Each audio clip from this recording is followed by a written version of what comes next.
What a thrill! After back-to-back battles with the Cobras, it is time for an absurdly long ladder climb to reach the mountains where Eva awaits us.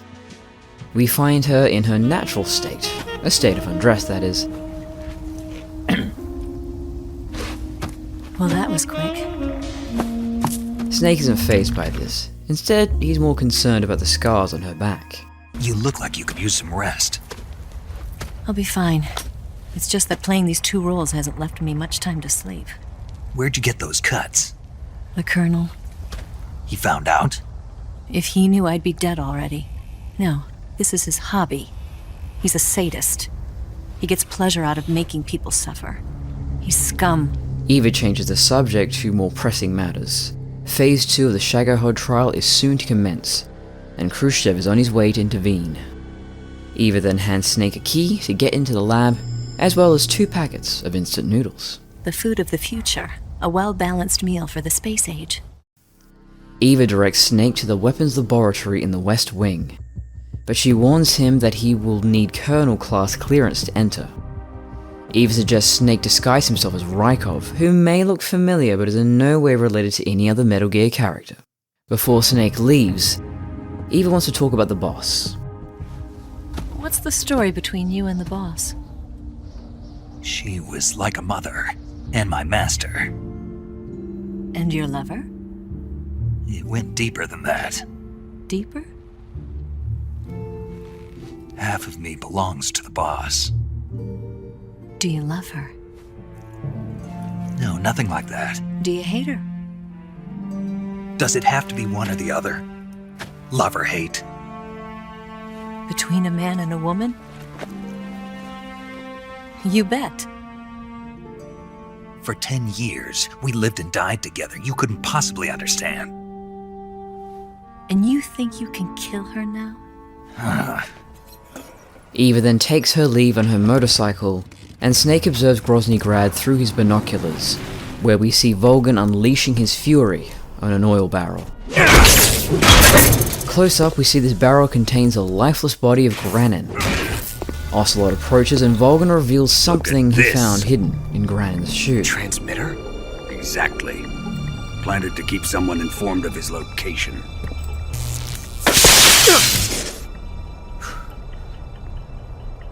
But does this mean Granin was the spy? Perhaps he was being used by someone else. Perhaps. This man was our comrade. Comrade or not, he's of no use to us now. I don't approve of your methods.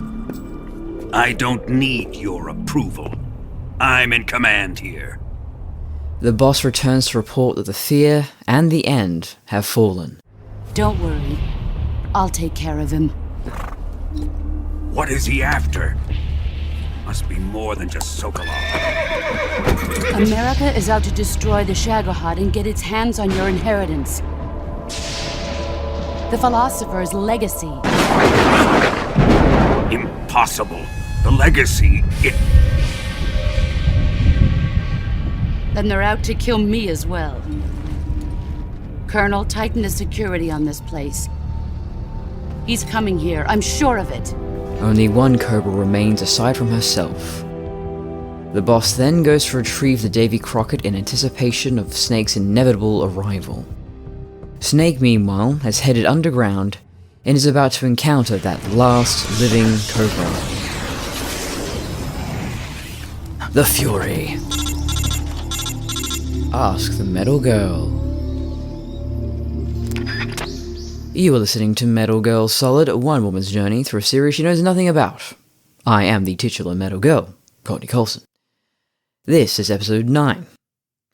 This block begins at 4 hours 25 minutes and ends at 5 hours exactly. This block begins with the ladder scene and ends with the Fury.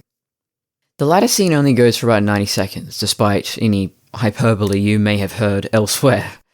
But it does feel absurdly long, which leads people to exaggerate and claim it lasts for several minutes. But what is the purpose of such a scene? Most fans seem to agree that it is an intermission of sorts, but let's look at some differing perspectives. Allegra Frank of Polygon says, "To some this sequence may seem like an absolute waste of time. A cynic may think this is just Hideo Kojima thumbing his nose at us, pulling us out of an intense boss fight to be confined to a slow, dull area for what feels like forever. Why even bother including what amounts to be an interactive loading screen as the game boots up the next area, where the real action is?" But Metal Gear Solid 3's 3-minute climb, 90-second, is more intermission than interruption. The latter scene is the epitome of why Metal Gear Solid series is so much more engrossing than the other gun-toting spy games it may at first resemble. Metal Gear Solid has always been about mind games, but to stick us in a tube with nowhere to go but up, or all the way down, sequesters the battlefield inside of our own heads. Anxiety mounts as we consider what we've already seen, the bosses we've taken down, the levels we've crawled or gone wildly through. Could the place on the other side of this infinite incline be even worse, impossibly hard, unbearable to the dedicated soldiers who stealth their way through everything? The game is loath to answer any of these questions, of course, but the way it calms us down is perfect. After 30-ish seconds of quiet, we hear Snake Eater, the Bond-like theme song that sets the tone for the 1964 set Metal Gear Solid 3, and the sensitive, sensual operation it unspools. It's an a cappella version of the ballad, and it demands introspection, at which point we remember this is all interactive cinema at its finest. No film would feature 3 minutes, 90 seconds, of ladder climbing, and no average game would either. But Metal Gear Solid 3 is a perfect intersection between the two. What a thrill indeed. And Medicinal Spectre on Reddit says, "I think it does unintentionally reflect in a very interesting light on Big Boss's character. As he goes through life, he ascends in renown, in worldly prowess and fighting skill, but at the same time, this ascent is also a metaphysical descent. It is no longer clear if he's ascending or descending, where he's coming from or where he's going, and that isolation is something that seems at once wildly unintended and yet vastly apropos. Bear in mind that only at the beginning and the end is there any meaningful exegesis on where you are in the latter journey.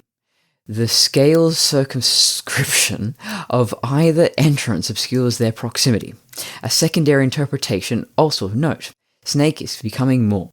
He's becoming a hero. He's growing. He's learning and finding his footing as a man, as a soldier. That's why the loss of that heroism, internally of course, how Jack sees himself and how he really is, seems almost diametrically opposed. At the game's finale is so profound. If his first outing has made him a hero crafted through falsehood, all subsequent altruism is sketchy at best from his perspective, which is why we end the game on Way to Fall at the end of the game, the song that is. Jack is at his most pure. He's endowed with a full knowledge of his actions and their heroism, and the bitterness and internal strife has yet to poison the rest of his life from this plateau, the emotional, intellectual apex of the latter's precipice that he succumbs to the height of the climb. So why did I read all of that? Okay.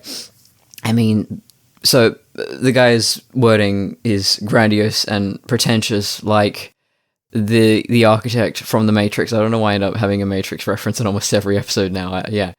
But it's just sort of typical Redditor behavior, I guess. Therefore, ergo, concordantly.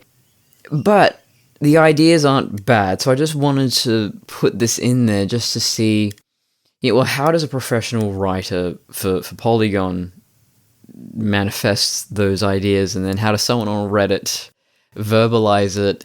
And I think it's important because I just wanted to show how easy it is for people to obscure relatively insubstantial ideas within this facade of academia and intellectualism. And yeah, I think this guy's got decent ideas, but no, you know the easiest bloody way to verbalize what this Redditor is trying to get across? The hero's journey. Joseph Campbell's hero's journey. Very simply. And that's my interpretation. My personal interpretation of this scene is that, yes, this is an intermission, this is a moment of reflection, but this is all part of Snake's greater journey. A hero's journey, if you will. So in classic Joseph Campbell fashion, the journey every hero embarks upon reaches a midpoint like this. We are almost exactly midway through the playthrough. This would be the apotheosis stage of Snake's journey. Apotheosis means to become divine or godlike, but in the context of a story, it is when the protagonist ascends in some way. In the case of Snake, we are seeing a literal ascension. It's also fitting that this comes after facing the end, which could be considered the atonement with the father step of the hero's journey. The apotheosis step is where the hero has faced the most difficult challenge yet, and, armed with a new perspective, he ascends to take on the final and greatest challenge. And I believe Snake has, in fact, changed after the fight with the end. I said it before that it's strange to not have the end be the penultimate boss fight, but maybe it makes more sense to put it here. Snake is facing the end. Mortality, finality. Should this be the midpoint? Well, according to Joseph Campbell, yes. And then maybe... Well, then why would you put the Fury after this point? I've never been able to dig up anything about the reasoning behind the order in which we face the Cobras, and as I mentioned before, the stages of grief are often suggested as a possible template for the Cobras, but that's not quite right as well. Just to reiterate, so normally there are 7 stages of grief, but we only have 6 Cobras, so that would be shock, so that would be the pain, denial, that would be fear, anger would be the end, bargaining would be the fury, depression, the sorrow, and then I'll combine the testing and acceptance phases into one, the boss. And I can see some commonalities there, sort of, depression, sorrow, that's obvious. Acceptance, well, yeah, if Snake didn't accept his mission, then he wouldn't kill the boss. But it's not really anger with the end, it's not really... Okay, maybe denial with the fear, shock, and pain. Okay, maybe. But honestly, I think it's more akin to how fans can claim that you can listen to Pink Floyd's Dark Side of the Moon while watching The Wizard of Oz, and they line up. Apophenia. That's what it is. Apophenia, the experience in which you can see connections where there are none. So, I guess we'll never know the authorial intent there, whether or not it syncs up perfectly with the 7 stages of grief or Joseph Campbell's hero's journey. We are seeing something fairly archetypal in storytelling in general. There is a character going through a journey, and every challenge along the way, well, challenges them, changes them, they grow as a person. Snake makes it through the tunnels to reach the surface in Krasnogorji mountain base. This translates to Red Ridge, so nothing too exciting there. I had the most fun crawling around the tunnels in this mountainside. I had a huge pile of guard corpses amassed at one entrance, and the vultures were feeding on them. It was so metal, so brutal, it was good times. I think I've got a photo of that somewhere, because I'm playing on the PlayStation 3, so I took a photo of my TV. Snake sneaks through a maze to finally reach the rendezvous point in the mountains with Eva, who is, of course, in a state of undress when he enters. It's like she hears him coming, so, quick, I gotta take my top off. However, Snake's attention is on the large scars across her back. Eva explains that Volgan is a sadist, and he inflicts these wounds on her for fun. This is a rare moment of what may possibly be tenderness from Big Boss. The scars under her ribs could potentially be a surgical scar given their position, but, well, the animation isn't detailed enough to distinguish between a wound scar and a surgery scar. And trust me, I've become a bit of an expert on such things. Eva inflicts shitty instant noodles on Snake. The food of the future, a well-balanced meal for the space age. Yeah, no, gross. I'll bet if I kissed you, you'd taste like a wild beast. Hot? Is that supposed to be hot? Is that flirting? I don't know with Eva. It could go either way. We get the rare, possibly only instance of Eva zipping her jumpsuit up all the way. Before Snake leaves, Eva holds him back and asks him about his relationship with the boss.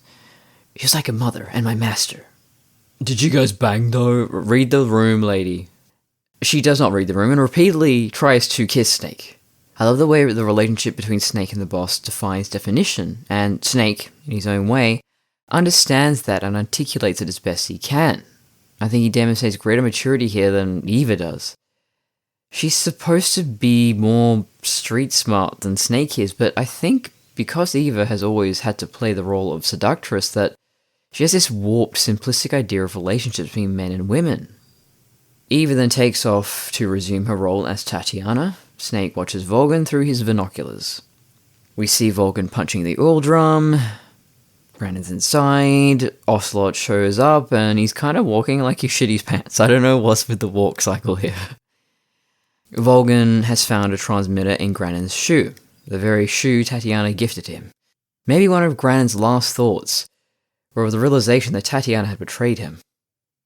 Volgan says, "A single man can only accomplish so much," echoing Snake's words to the paramedic. The boss and Tatiana return at the same time. Eva has forgotten to remove her jungle boots. The boss declares that the fear and the end have fallen. She tosses the fear's crossbow, which Ocelot picks up and proceeds to twirl, somehow, successfully. I might have mentioned this before, but I'll say it again. A lot of people, female fans, choose to interpret Ocelot's admiration for Snake to be romantic. And I suppose you could read it that way. I see it that Ocelot is in awe of Snake. Finally, a worthwhile adversary. Finally, a real challenge. It's lonely being exceptional. Snake will continue to attract many admirers. He is already becoming a legendary figure to rival the boss and Snake Eater. Ocelot just seems like an obsessive fanboy. It's comical at this stage. But this relationship evolves over time. Even by the end of Snake Eater, Snake acknowledges Ocelot's prowess. Game recognizes game. Senpai notices him. I don't know, it's like... I like Metal Gear. I want to be amongst the fandom, but it's just a majority of the stuff, especially what women are generating, it's mostly just erotic fan art and fan fiction. There's so much depth to these games, and you just want to make everyone kiss each other. Okay. Really? That's all you got out of this? And then I think male fans, they just tend to focus more on their achievements within the game. It's rare to find people creating anything within any fandom where it's genuine pastiche or it's genuinely expanding upon or paying tribute to the source material. And hopefully I am living up to that ambition of mine that these games have so much to give us, so much depth and complexity, and I want to study every little facet. I want to see every little detail.